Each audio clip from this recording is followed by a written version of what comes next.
Hello and welcome. I'm Gitanjali Hemp. I'm the founder of Centaura System, and today I wanted to talk about what it means to start from a place of resource. So I was recently teaching an advanced training, and someone asked me to really explain what I meant when I said that in Centaura System we begin with a field of resource. And what that means is that in any given situation, we can begin from a place of feeling abundant and held, and from there reorganize what it is we want to change or shift in our life or experience. Or we can start from a place of feeling lack and feeling like things aren't right and try to move things around. And what I find is that when we start from a place of resource, we do a lot better. We have a lot more power, we have a lot more capacity, and we tend to get better results. So let me explain this a little bit better.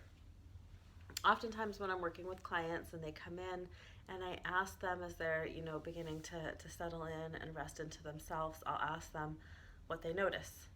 And 9 times out of 10, what they notice are uncomfortable things. They'll notice their back hurting, or their neck being sore, or their thoughts being busy, or that they're stressed out about their relationship, and they're coming in for these reasons. So it makes sense that they would bring these things up.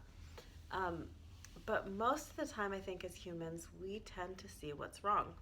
And we do that for a few different reasons. And I think the primary reason is it's what we have been patterned and conditioned to do. It is our animal brain. Our amygdala is looking for what's wrong. And it's doing that because that's how we survived as a species for a really long time. We noticed if we were cold or if we were hungry or if there was danger, so we could make changes in order to survive. The difference is now we're really looking at trying to thrive and not just survive. And we're trying to create something new, something beyond just making it. So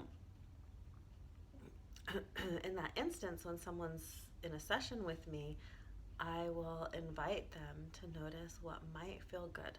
And in just about every moment, if we allow our awareness to track that way, we can find something that is good. It might be the temperature of the air in the room against your skin. It might be sunlight coming in and just gently touching your eyelids or illuminating the space. It might be a sense of warmth or stillness inside the body. It might be the sound of the wind in the trees.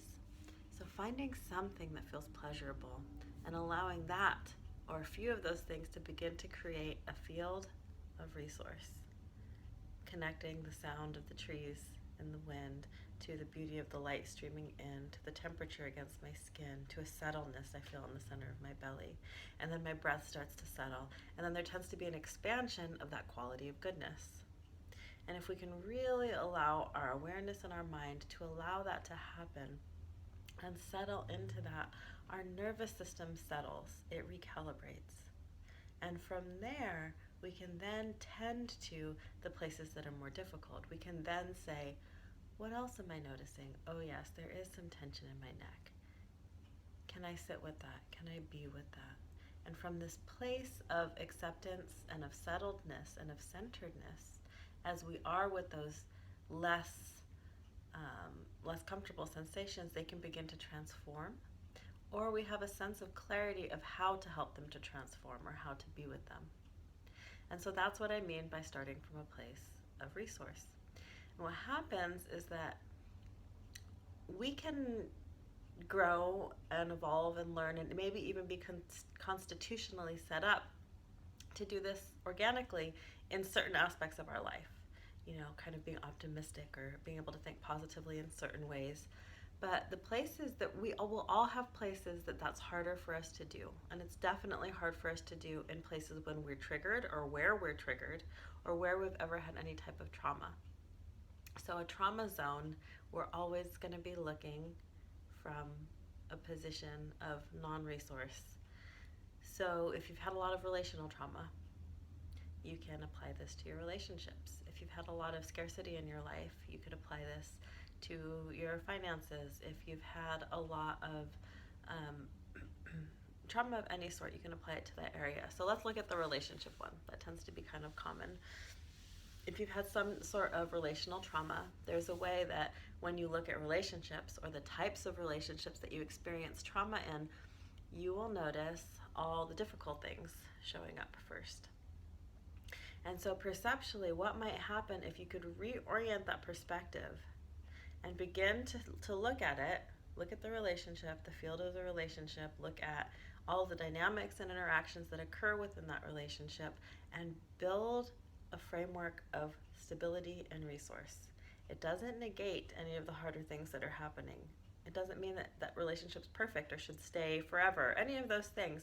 Just start with a field and a framework of all of the good things that are happening, all of the ways that your needs have been met, or you have had good, clear communication, or you have been able to show up or be supported in a particular relationship. And if you can kind of lay that out as a field and a network and sit within that, you start from a field of resource. You start from a field of gratitude. You start from a position of power ultimately, because as you sit in that, you feel supported and your system begins to get resourced. It comes online. It comes into alignment.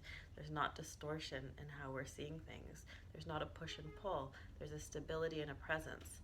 And from that place, you can start to look at some of the things that are harder, the dynamics that arise that are difficult.